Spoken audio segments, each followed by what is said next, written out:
Oi, me chamo Paulo Marchetti e trago mais um conteúdo a respeito do rock brasileiro. Neste vídeo, vou falar sobre os lançamentos de 1966, lançamentos que aconteceram. Gravo esse vídeo em fevereiro de 2026, portanto, são lançamentos que aconteceram há 60 anos, acredite se quiser. O rock brasileiro tem 70 anos, que se completou em 24 de outubro de 2025, e eu vou trazer neste vídeo, é um vídeo de conteúdo exclusivo e de conteúdo inédito, porque outra lista igual a esta você não vai achar no YouTube ou em qualquer outra rede social, até porque pouquíssima gente tem esse conhecimento do que foi lançado em cada ano, e isso graças ao calendário do rock brasileiro, que é o livro que eu lancei no comecinho de 2025, e que é um poço sem fundo para a criação de conteúdo. São 1.850 datas, mais ou menos, de tudo que aconteceu no rock, desde 24 de outubro de 1955 até 2024, quando eu encerrei para poder fazer esse lançamento completamente independente. Olha, está tudo marcado aqui, tá vendo? Que eu aproveito, obviamente, o meu próprio lançamento para fazer conteúdo e que, infelizmente, os grandes, a grande mídia que se diz especializada em rock, seja rádio, revista, não sei o quê, ninguém me procurou para comprar esse livro. Então, você só vai achar esse tipo de conteúdo, é, como os lançamentos de 66, só aqui comigo no meu canal, neste vídeo, assim como a lista que eu fiz de 86, de 96 e 76. Não sei se já publiquei, pode estar publicado, eu estou seguindo uma ordem. Primeiro eu publiquei a de 86, que é uma lista mais completa do que outras que aparecem por aí, e de 96 também, que é uma lista bastante rica, e tem a de 76, e agora esse aqui de 66, e que são, não tem muitos lançamentos, porém são muito importantes esses lançamentos, e até esse vídeo provavelmente não vai ser muito longo, mas ele é importante porque traz as lembranças da Jovem Guarda, ela que esse movimento, essa cena brasileira riquíssima e muito importante para a nossa história, para a história da cultura brasileira, mas que infelizmente foi ignorada, principalmente a partir dos anos 80, dos grupos e dos jovens adolescentes e jovens adultos que viveram a partir viveram a adolescência e a juventude a partir dos anos 80, esqueceram completamente a Jovem Guarda. Eu não digo os anos 70, porque muita gente ainda que fazia um som nos anos 60, que fazia parte da Jovem Guarda, continuou tocando nos anos 70, não com a mesma força que dos anos 60, claro, e outros que pararam de tocar, alguns foram para o mercado musical, se tornaram executivos de gravadora, produtores, abriram estúdios, abriram empresas de aluguel de equipamento, de eventos, e continuaram trilhando esse caminho da música e da cultura e de eventos culturais, enfim, de tudo isso. Então, era muito forte ainda a presença da geração da Jovem Guarda nos anos 70, não como música, porque os anos 70 mudou, veio o rock psicodélico, veio o rock progressivo, evidentemente algo completamente diferente do que foi a Jovem Guarda, mas, como eu disse, tinha muita gente da Jovem Guarda dentro dessa cena dos anos 70. Então, por isso que eu falo, a partir dos anos 80, a Jovem Guarda foi completamente ignorada, esquecida, talvez muito por conta do que aconteceu com a própria década de 1980, que em 90 e 2000, principalmente em 90, ela também foi ignorada, foi esquecida, porque os discos eram mal gravados, então tinha gente que não gostava muito.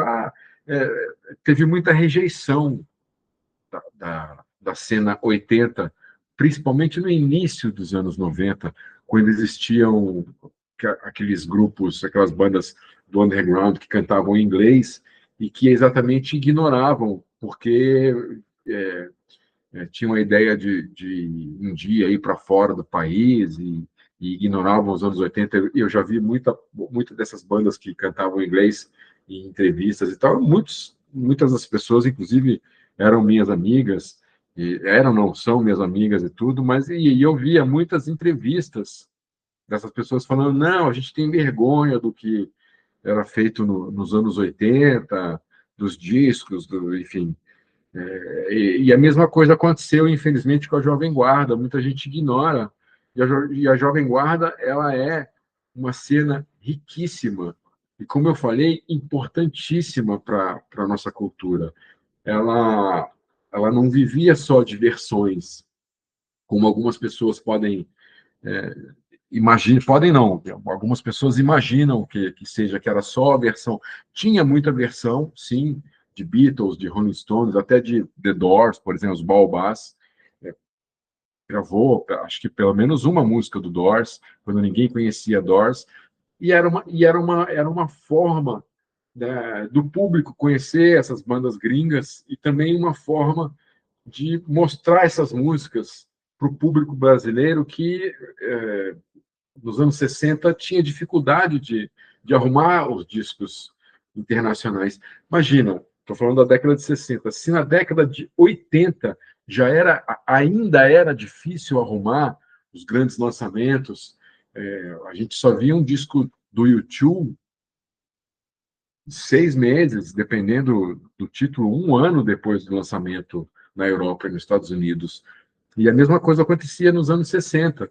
Então era muito mais fácil a pessoa conhecer o Beatles, conhecer Rolling Stones, conhecer qualquer outro grupo ou artista solo gringo, primeiramente escutando essas músicas, essas versões, para depois ir atrás dos discos, escutar no rádio, esse tipo de coisa. Então, assim, essas versões eram muito importantes também.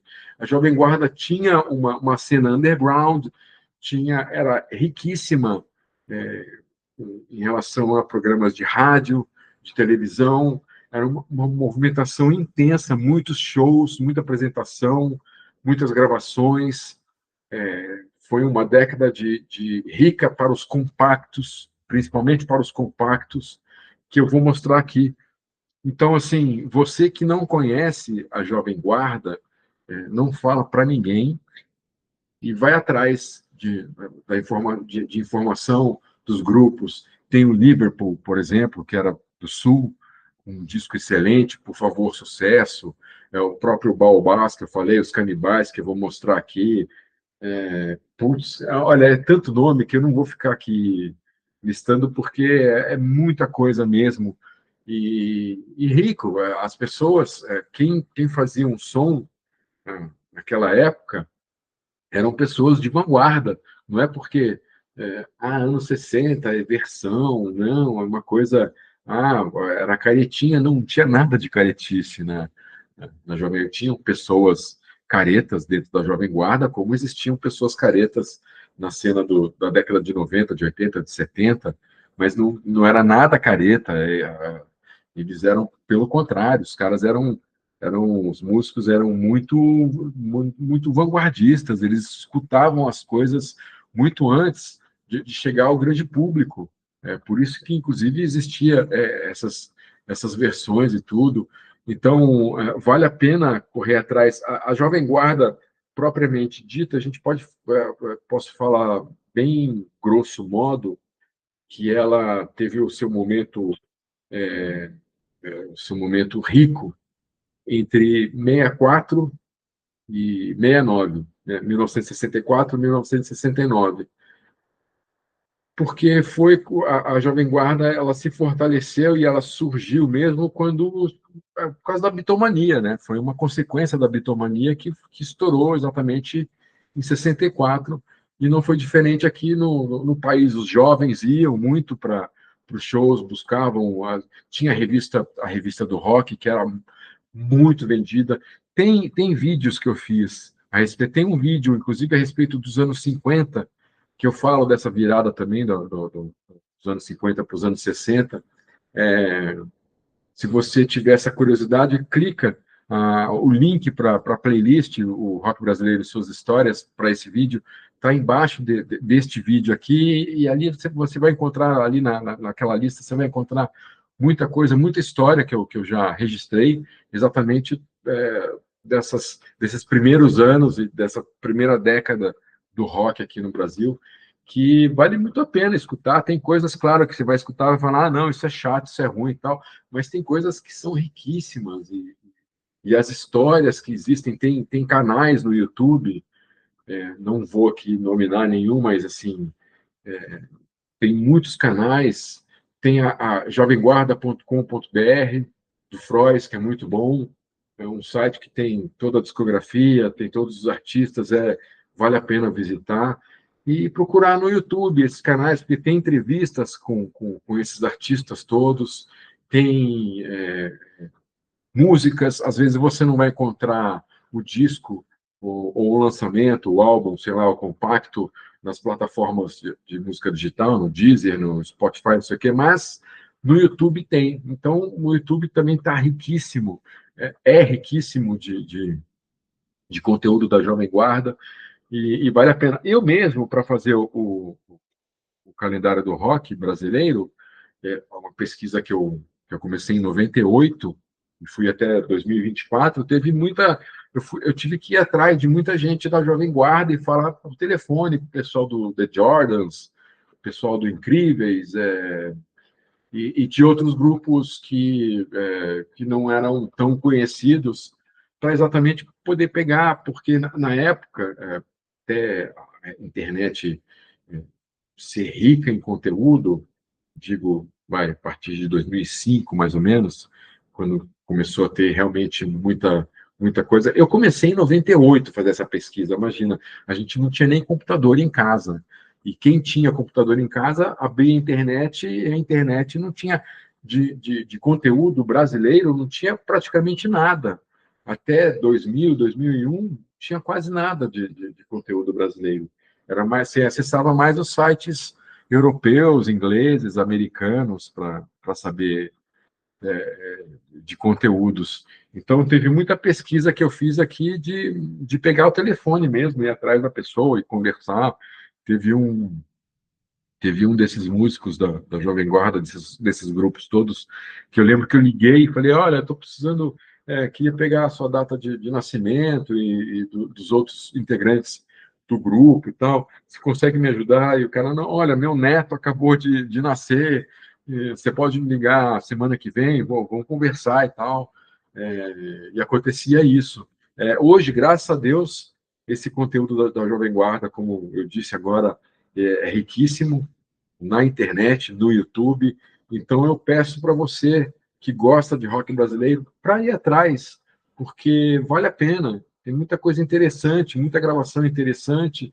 Eu vou falar um pouquinho mais disso aqui. Deixa eu abrir aqui as capas que eu quero mostrar. E assim eu vou lembrando de algumas coisas. Por exemplo, esse aqui é o primeiro compacto da dupla Deni e Dino, que foi formada no finalzinho dos anos 50, começo dos anos 60, e que foram galgando muito a história desses grupos todos. Passa pelo underground também, de tocar em festinha, tocar em baile e tal, até chegar nos programas de rádio, televisão, serem conhecidos e tal, e receber uma proposta de gravadora para gravar compacto, depois LP e tudo. Então, muitos desses grupos da Jovem Guarda, desses artistas da Jovem Guarda, eles também tiveram que ralar, como os grupos dos anos 70, dos anos 80 e dos anos 90, tiveram que ralar muito. O Danny Dino, por exemplo, foi esse caso, que eles se conheceram, começaram a tocar juntos e tal. Eles foram até um programa, eu não lembro, não vou dizer, mas acontecia muito isso de quem estava começando a carreira, de ir nesses programas, seja de TV e de rádio, ficar ali na porta esperando ao passar algum artista que ia participar do programa, ou mesmo do apresentador, da apresentadora, falar: oi, pô, tem um conjunto, pô, vamos conversar e tal. Isso aconteceu com o Denidino. Coruja, que é o principal hit da dupla, eles antes de gravar, antes de tudo, eles tiveram a oportunidade de apresentar para o Roberto Carlos, que eles foram ao Jovem Guarda, ao programa Jovem Guarda, é, na cara de pau, conseguiram entrar lá, ficaram nos bastidores e conseguiram chegar até o Roberto Carlos, conversar: somos uma dupla, tal, temos umas músicas autorais aqui, e aí depois eles apresentaram Coruja. Esse compacto, acredite se quiser, ele vendeu na época, 66, eu estou falando, 2 milhões de cópias. É muita coisa. Foi o Coruja foi um hit assim avassalador. Tocava em tudo quanto é rádio, tudo quanto é televisão, e a partir desse lançamento, a dupla começou a participar de tudo quanto é programa. E nessa época, é bom lembrar que não existia VT. Você não. Quem morava em São Paulo não era uma coisa de gravar o programa aqui em São Paulo e depois passar na televisão, no Rio. Né? Você tinha, para fazer programa no Rio ou em São Paulo, você tinha que pegar a ponte aérea, porque os programas eram ao vivo. Então, a divulgação, os artistas cobriam tudo o que podia cobrir, né? Em São Paulo, pegava a ponte aérea, ia para o Rio e fazia todos os programas de rádio e televisão no Rio, voltava e depois começava a fazer outros estados e tudo. E o Coruja foi assim uma coisa estupenda. Foi um dos mais, desculpa, foi um dos maiores, uma das maiores vendagens deste período, não só de 66, mas desse período ficou nas paradas de sucesso, tanto das rádios em São Paulo quanto do Rio e de outros estados durante muito tempo, e foi como eu falei, um sucesso avassalador. Aqui um outro grande sucesso, um disco, o Golden Boys também começou no final dos anos 50, o grupo vocal já tinha lançado disco, compacto, tudo, e em 66 lançou esse disco Alguém na Multidão, que é o grande sucesso do grupo. Essa música mesmo se tornou hit, passou, assim como Coruja e outros hits da Jovem Guarda, passou, transcendeu a Jovem Guarda, né? Alguém na Multidão, todo mundo conhece. Eu era pequeno nos anos 70 e eu escutava Alguém na Multidão, por conta dos meus pais e de tocar no rádio e tal. Então, esse também é um grande trabalho do Golden Boys. Foi um dos grandes lançamentos de 66, um, um grande, um grande álbum, né, do 66. Esse aqui é um compacto dos Canibais, com Gina e Sou Canibal.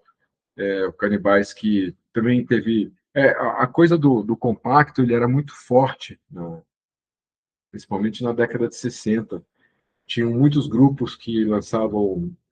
Eu não lembro se foi o caso dos Canibais, que assim, o grupo lançava 1, 2 discos no máximo, mas tinha 7, 8 compactos lançados. E cada compacto vendia 100 mil cópias, 150 mil cópias, 80 mil cópias. Então, a força do compacto também era muito grande e levava os artistas aos programas, a grandes divulgações. E esse é o caso dos Canibais, que, por exemplo, esse grupo, ele não, quando se fala em Jovem Guarda, você vai pensar em outros nomes e não em Canibais. Está aí um desses nomes que eu falei. Renato, seus Blue Caps foi, talvez, me arrisco aqui a dizer, alguém pode depois querer me dar um burro na cara, mas é o principal nome dos grupos da Jovem Guarda, talvez seja o principal nome, Renato Seus Blue Caps, que tinha o Renato Barros, os irmãos, né? O Paulo César Barros, o Ed Wilson, depois o Ed Wilson saiu, foi fazer carreira solo, e o Renato Seus Blue Caps não era só um grupo autoral, mas também acompanhou muitos artistas em gravação. Você vai pegar Erasmo Carlos, Roberto Carlos, esses grandes nomes da Jovem Guarda. Você vai pegar o encarte e vai ver lá acompanhado por Renato e seus Blue Caps, porque o grupo era muito fera, era um dos principais e mais profissionais grupos da Jovem Guarda. Eles compunham as músicas autorais, gravavam muitas versões de Beatles. Não sei se nesse disco tem um outro disco aqui, tem um embalo com Renato e seus Blue Caps.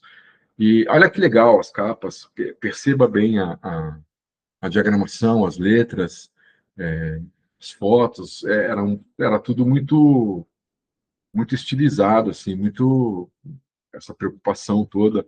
E o Renato e seus Blue Caps era um grupo de ponta, trabalhava muito, fazia muito show, participava de todos os programas, tanto como para divulgar o próprio trabalho, mas também acompanhando outros artistas. O PC baixista, o PC Barros, ele depois, não só na Jovem Guarda, mas depois, na década de 70 e também na década de 80, ele acompanhou muitos artistas, gravou muitos discos de artistas não só do rock, mas da MPB, e o Renato e seus Blue Caps também arranjava músicas. Eles eram um fera, assim, se tinha alguém que precisava de uma ajuda, de uma composição, eles iam atrás do Renato e seus Blue Caps para gravar, para ajudar a arranjar a música, a compor a música, a terminar, a botar alguns elementos dentro da música. E o Renato e seus Blue Caps é obrigatório para quem gosta de rock, para quem gosta de rock brasileiro, é obrigatório conhecer o grupo, não tem nem discussão. Esse é um disco curioso, é uma coletânea que saiu nos Estados Unidos, que chama, a capa é contra a capa aí, né? A capa é essa camisa amarela, Roberto Carlos, Brasil's Top Teen Stars, Top Teen Star, que é uma coletânea do Roberto Carlos lançada, exatamente pensada para ser lançada fora do país, na Europa e nos Estados Unidos. Tamanho o sucesso dele no Brasil. Aqui tem todos os grandes hits dele, até então, né? Esse disco é de 66. Tem ali, ó, o velho, o homem do mar, o velho homem do mar, tem o feio, tem, porra, quero me casar contigo, escreve uma carta, meu amor. Pô, é uma coletânea que eu não sei da vendagem dela, mas não teve outro artista no Brasil que tenha lançado uma coletânea na gringa, como no caso do Roberto Carlos. Esse é o grande lançamento do ano do Roberto Carlos, esse LP, Jovem Guarda, que tem Te Darei o Céu, tem, putz, não vou lembrar, mas tem pelo menos uns 4, 5 grandes hits que conhecidos de todo mundo. Esse disco vendeu horrores também, não tem número, mas assim, vendeu horrores. Ficou durante semanas seguidas em primeiro lugar de vendagem, tanto em São Paulo quanto no Rio. E o Roberto Carlos, já em 66, já era um fenômeno, mesmo antes dele apresentar o programa Jovem Guarda, já era um fenômeno. Olha essa capa, que legal, uma capa bem alternativa, né? Você pegar hoje grupos alternativos, eles têm essa coisa, capa preta, ó, o rosto dele, essas diagramas.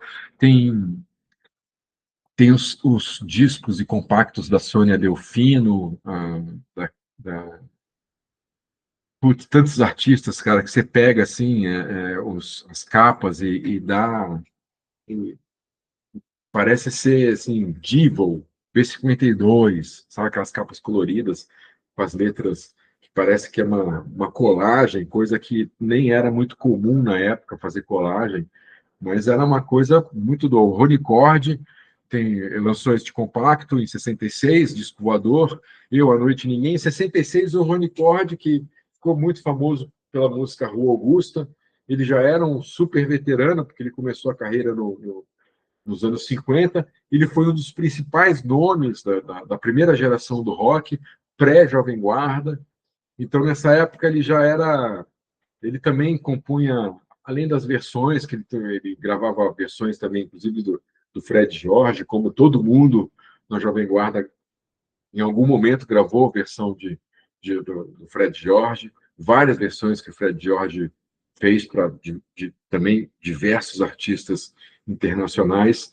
Mas, se eu não me engano, esse disco, Eu, a Noite e Ninguém, que é um compacto simples, com duas músicas, só uma de cada lado, e Disco Voador, essas duas músicas, ou pelo menos Disco Voador, é de autoria do Rony Cordia.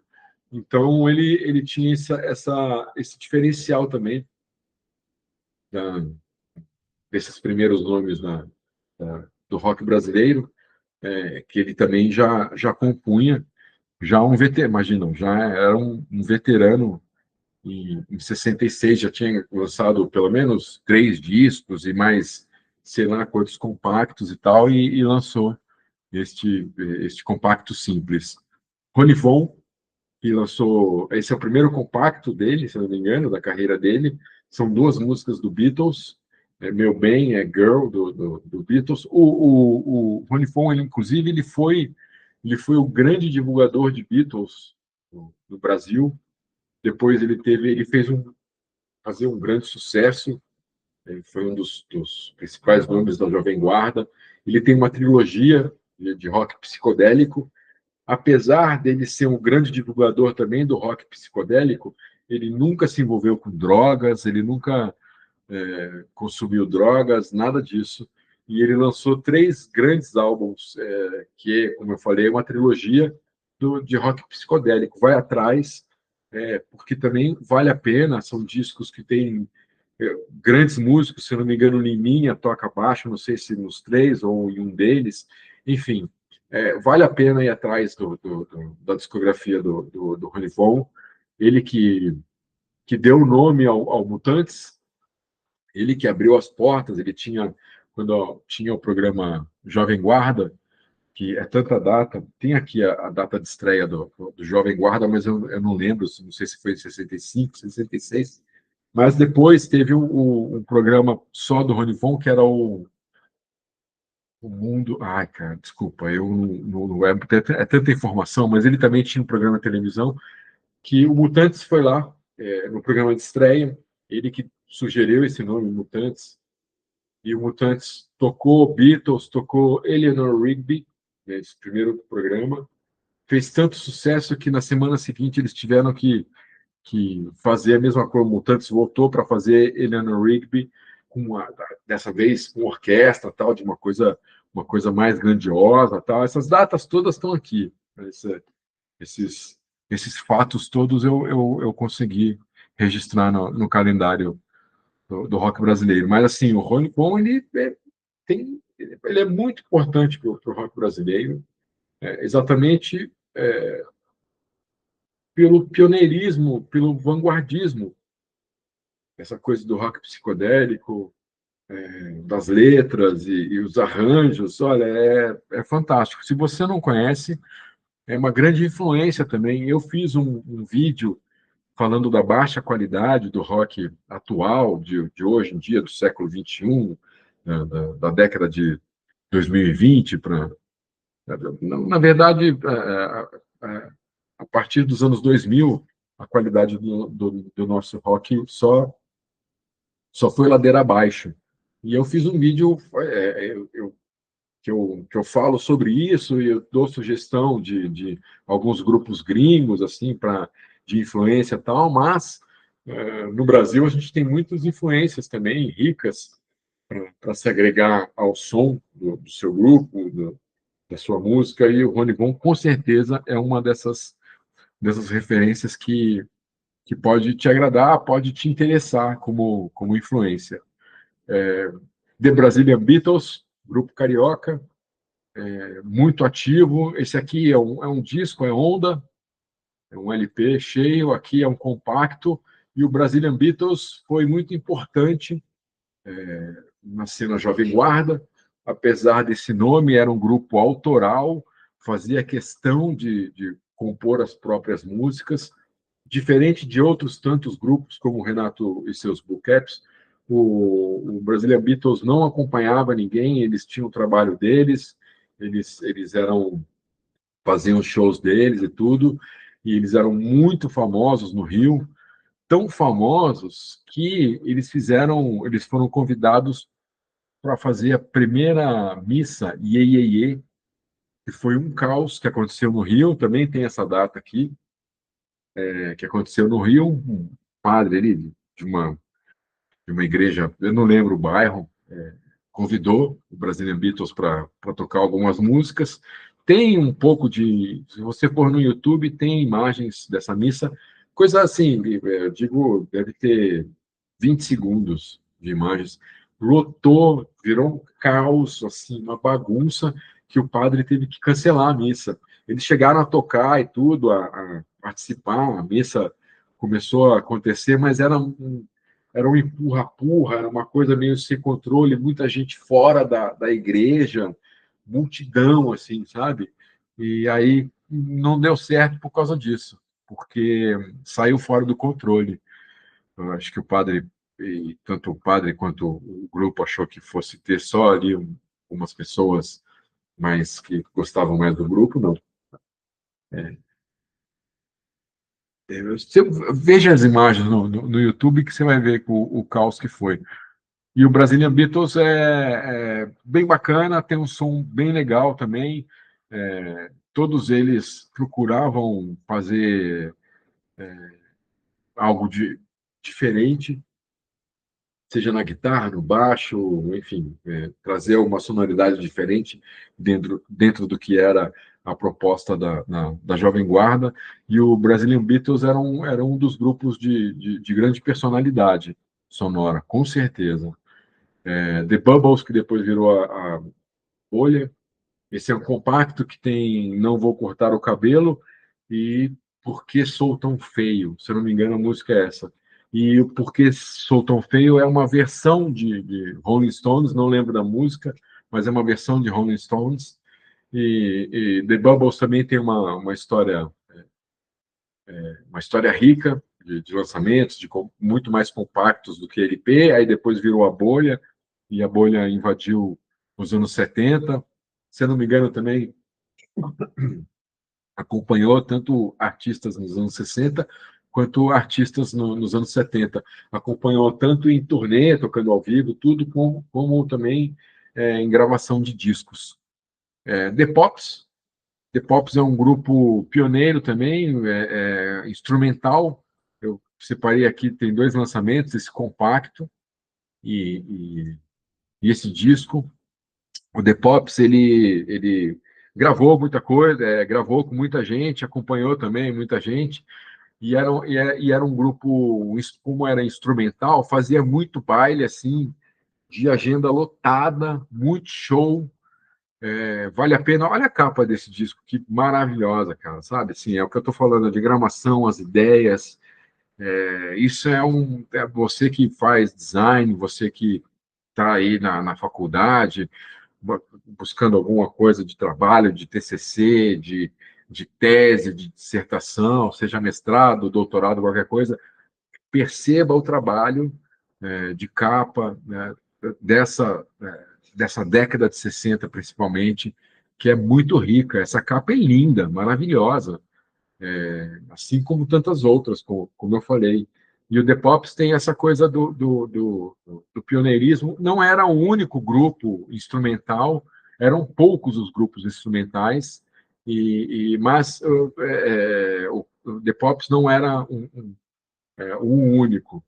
E era bem procurado também, era requisitado, tanto em programas quanto para shows. Como eu falei, tocavam muito em baile. E gravavam de tudo, assim, né? Eles não gravavam só rock, eles gravaram, pô, sei lá, Lamartine Babo, Noel Rosa,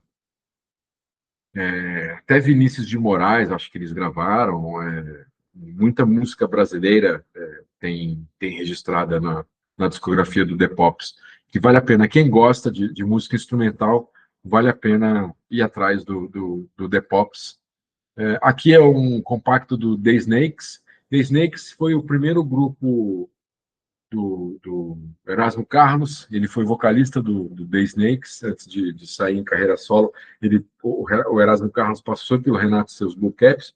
Tem um disco do Renato e seus Blue Caps com o Erasmo no vocal, e depois ele saiu em carreira solo. Ele fez parte do The Snakes. The Snakes começou nos anos 70, ali com o pessoal da famosa Turma do Matoso, que era o Roberto Carlos, o Tim Maia, Jorge Ben, e o Carlos Imperial, tudo. Então, o Snakes, em 66, quando lançou esse compacto simples, com Adolescente, Namorada e Brotos na Cidade, já era um grupo veterano, já tinha outros lançamentos e tudo. É outro grupo que também vale muito a pena pesquisar e ir atrás do repertório da discografia. Aqui, na verdade, essa é a capa de um disco, mas a Vanderleia ela lançou um compacto em 66, com Pare o Casamento, que é o grande hit dela. Se não me engano, era um compacto duplo. Só que assim, eu não achei a capa do compacto, e tinha muito disso, da capa do disco ser a mesma capa do compacto.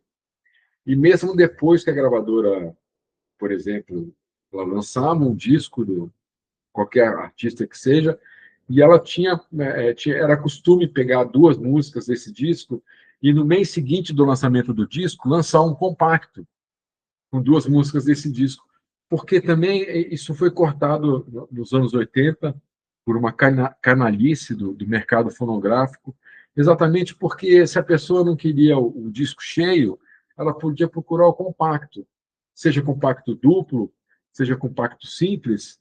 Ela tinha essa opção. Não quero as 12 músicas, eu só quero aquelas 4 músicas. Então, ele tinha essa opção quando ele ia nas lojas, coisa que, infelizmente, é, o, o, nos anos 80, as gravadoras pararam de fabricar o compacto exatamente para provocar o consumidor a comprar diretamente o LP. Gostou de uma música, não interessa, vai ter que comprar o disco todo. Isso é uma bela de uma sacanagem, né? Seguindo em frente, aqui é o último da lista, Vanderlei Cardoso. Ele que ficou muito conhecido depois da Jovem Guarda como um cantor, assim como Roberto Carlos, como um cantor romântico, de repertório de músicas românticas e tal. Mas o Vanderlei Cardoso ele tem uma carreira muito rica também na Jovem Guarda. Ele foi um nome de ponta, ele fazia grande sucesso, bonitão, as meninas adoravam, e era aquela coisa das meninas correrem atrás e arrancar cabelo, tirar roupa, aquelas cenas bem malucas de fãs. E o Vanderlei Cardoso, ele também sofria com isso, sofria, eu digo, né, tinha que se virar. Porque uma coisa curiosa, esse disco do Vanderlei Cardoso que eu mostrei, o Perdidamente Apaixonado, não é o primeiro da carreira dele, ele já tinha lançado compacto, se eu não me engano.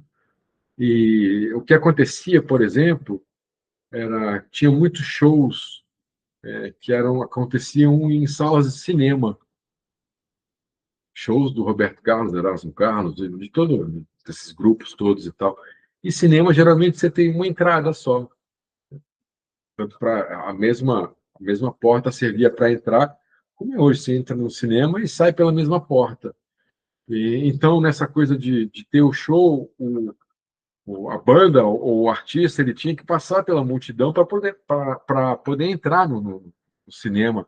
E nessa entrada, vixe, se ele fosse vestido já para o show, cara, o cabelo dele era arrancado, as pessoas puxavam a camisa e queriam tudo, e era uma loucura, assim. A Jovem Guarda realmente foi um período muito intenso tanto para o público quanto para quem viveu, para os artistas que viveram, exatamente por conta disso, de muitos programas de rádio, muitos programas de televisão, muitos shows, tinha shows no interior, tinha uma procura muito grande de shows.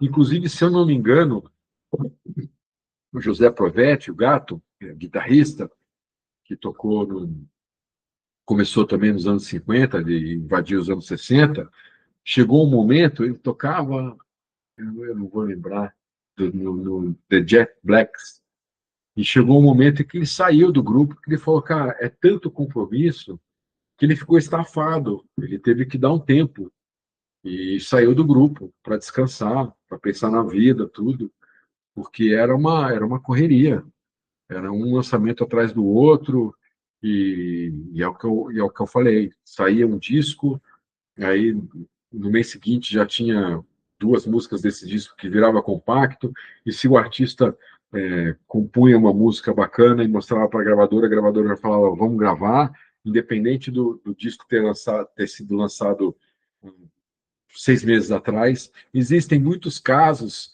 como eu mostrei aí, dois do Renato Sesbull Caps, dois do The Pops, tinha casos, o próprio Roberto Carlos, que um disco era lançado em fevereiro, sei lá, em março, e um novo disco era lançado em novembro. E no meio desses dois lançamentos de LPs, tinha um monte de compacto. Então a coisa era realmente muito intensa. Eu mostrei o The Pops aqui, por exemplo, o compacto que eu mostrei, que tem a foto do grupo, é um compacto especial perdão, de Natal, Jingle Bell, tal, isso aqui, que vendeu também horrores, que era uma coisa, era tanto nos Estados Unidos quanto aqui no Brasil, era comum você fazer os lançamentos especiais de Natal, com músicas natalinas, e também vendia a rodo. Ou seja, tem muita coisa legal e muita coisa para ser pesquisada da Jovem Guarda. Estes são alguns dos lançamentos que eu escolhi, mas tem muitos outros e muitos outros nomes. Eu espero que a partir deste vídeo, se você se interessou, que vá atrás de tantos outros artistas e tantos outros lançamentos. Tem discos que uma sonoridade diferente, que não seja aquela sonoridade mais conhecida da Jovem Guarda. E era tudo muito. Era pioneirismo total, de entrar no estúdio para gravar, com o equipamento que tinha. Era tudo muito feito na garra, tudo muito feito com amor, e que, por consequência, fez sucesso. Tem muito desses artistas, se você for atrás das entrevistas no YouTube, você vai ver, pô, cara, a gente nem imaginava que ia fazer sucesso, ainda mais ganhar dinheiro com isso, tudo. Então, é bem bacana, e eu fico contente de poder registrar, mesmo que seja um vídeo rápido, curto, com poucas informações, mas que deixo registrado aqui esses lançamentos de 66. Tem muitos outros lançamentos, 66, 65, 64, enfim. Vai atrás dos vídeos que eu já publiquei sobre os anos 50, sobre os anos 60, que eu falo mais sobre esses artistas, esses lançamentos, trago mais outros tantos outro tanto de curiosidades sobre esses primeiros, de 55 a 70, esses primeiros 15 anos do rock brasileiro. E eu espero que você tenha gostado deste conteúdo. É, Mais uma vez, frisando, te convido a conhecer os outros vídeos que eu já fiz a respeito do rock brasileiro, que estão nesta playlist que está aqui abaixo na descrição. E se você se interessar pelo calendário do rock brasileiro, é só mandar um e-mail para mim, que está também na descrição do vídeo. Eu tanto vendo o calendário do rock por e-mail, como também a segunda edição do Diário da Turma, a história do rock de Brasília. Eu faço até um pacote. Se você quiser só ele, ok. Se você quiser só ele, ok. Mas eu também faço um pacote com os dois. Tá bom? Só entrar em contato. Eu agradeço a companhia. A gente se vê num próximo vídeo. Muito obrigado, um beijo e um abraço. Até a próxima. Valeu.